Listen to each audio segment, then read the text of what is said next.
What's going on, everyone? Jeremy here from the Quartering. Absolute bombshells yesterday in Elon Musk and his reporter team, who he appears to not be on great terms with anymore, revealed to us essentially a hand-in-glove kind of relationship between Twitter and the FBI.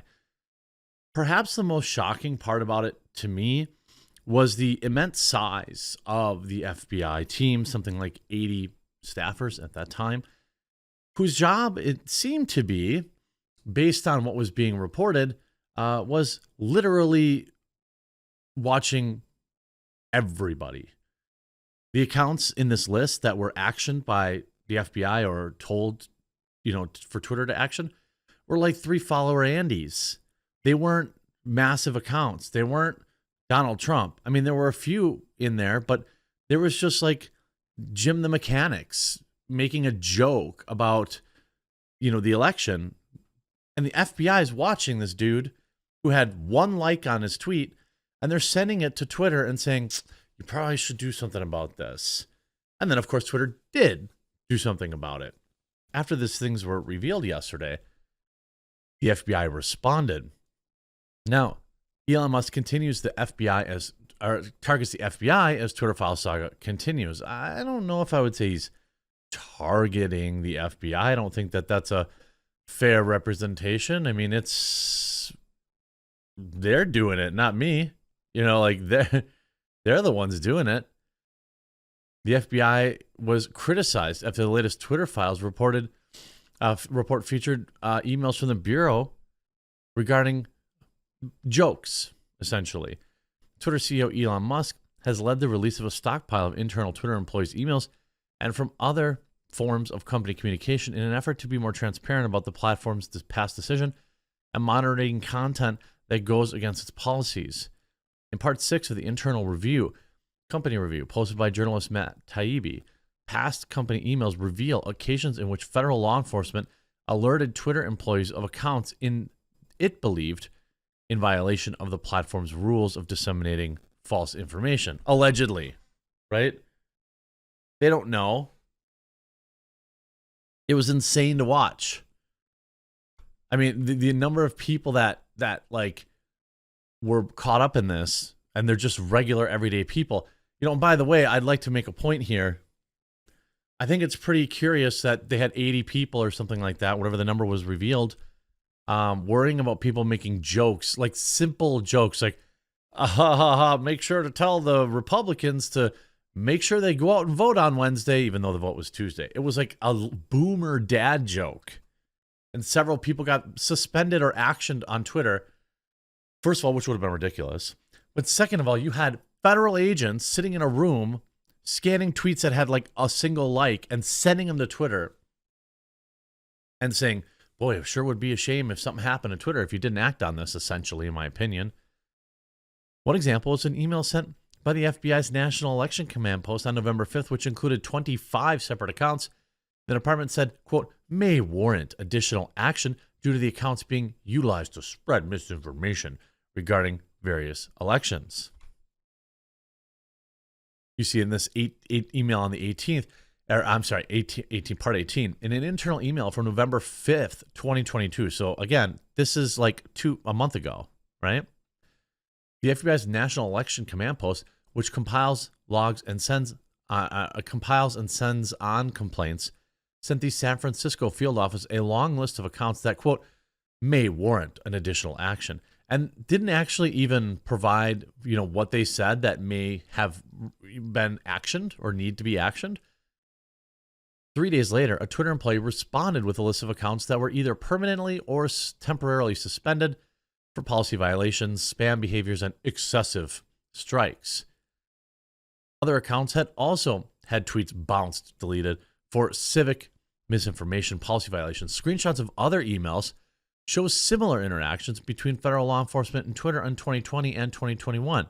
Taibbi also reported that officials from the Department of Homeland Security and state government officials also were utilizing the same form of First Amendment violation. That's what you really need to take away from this. First of all, thank you for all the new viewers on the Twitter files. I'm really glad that you're here. Obviously, I cover a lot of things. This has been very popular lately. If you're new, please do click that red subscribe button down below. It helps immensely, and it helps you actually find the videos when they come out, because Twitter doesn't exactly promote channels like mine. So I really, really appreciate that. This is the federal agencies directly or indirectly infringing on Americans' First Amendment rights. In some cases, there were subsidiary organizations like at universities that were like, they were like contractors for the DHS and things like this, that they were supposed to be, policing misinformation. But what it seemed like, in my opinion, what they were doing is like going after everyday citizens. From what I saw getting reported, it wasn't like Republicans and senators, congresspeople. Wasn't any of them. It was just everyday people that the FBI were monitoring. Again, accounts with 0 followers, 10 followers being removed. Obvious satire and jokes.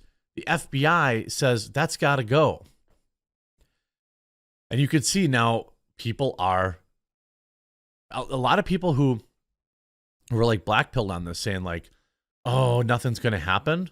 This is a big one. Something is going to happen with this. You can see shortly after Taibbi's report, Florida Representative Matt Gaetz tweeted that the FBI has a lot to answer for and promised further questioning from himself and fellow GOP members of Congress. This is another embarrassment for Democrats. Maybe there have been Democrats that have spoke out, so let me know in the comment section down below if there have been. But like, why do they always have to be like Marjorie Taylor Greene and Matt Gaetz? Why are these the only people who are like, hey, maybe we should, talk about Americans' First Amendment? Ted Cruz does too. Like, why? Where are the Democrats on this? This seems like a universal truth. It's in the Constitution, for crying out loud. Now, maybe there are some, but I mean, it's always the regular suspects. Georgia Representative MTG also thanked Musk for the report on Friday and tweeted that Republicans will take this very seriously. Others criticized the FBI for monitoring Twitter rather than preventing other crimes, such as stopping mass events when suspects post plans on social media. We know that what happened down in Texas, they had shared private, they had messages and stuff like that. And by the way, think about this. This was happening while pictures of little ones were running rampant on Twitter. Right? FBI didn't have a problem with that, did they? FBI wasn't actioning those posts for Twitter to remove and ban, were they? It was literally people making a yuck, tell Republicans to go to the polls the day after the polls close. A yuck, it's so funny. The FBI is actioning those people. It's absolutely insane that that everybody, Republican, Democrat, Independent, isn't calling for, massive, a lot of people would say full-on dismantling. At this point, I feel like, I know I have people that work in the FBI that watch my videos, like as viewers and fans, not like they're monitoring, although maybe. I want to believe that the FBI still does good things to protect Americans. But I think at this point, it's like they're going to have to prove it, Like it's actually insane the type of people that were getting banned for doing nothing.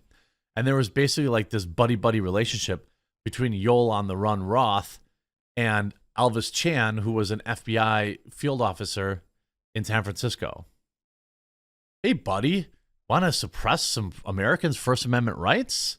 Sure, buddy. You want to go out later for Mai Tais with umbrellas and post pictures to Instagram of food? Yeah, that sounds neat. Now, I don't know if they actually ever said that. It sounds like they might have said that. So finally, the FBI response now shows their utter contempt for the American people and First Amendment. The latest release on Twitter on their private communications reveals that the FBI communicated regularly with the social media giant to regulate, censor, and blacklist conservative voices in America. The FBI agents communicated regularly with Twitter brass and requested accounts to be taken down and removed from the public forum. The Gateway Pundit, for example, was removed in February 2021. The FBI frequently recommends that content moderators look into specific tweets and take action if they violate misinformation policies. Many of these tweets were from users with very low follower counts who had engaged in satire or humor. So we know the FBI released a statement now on Friday. Quote, the FBI regularly engages with private sector entities to provide information specific to identified foreign malign influence actors. Is that? None of those were in the files. Subversive, undeclared, covert, or criminal activities. Private sector entities independently make decisions about that. Yeah, sure.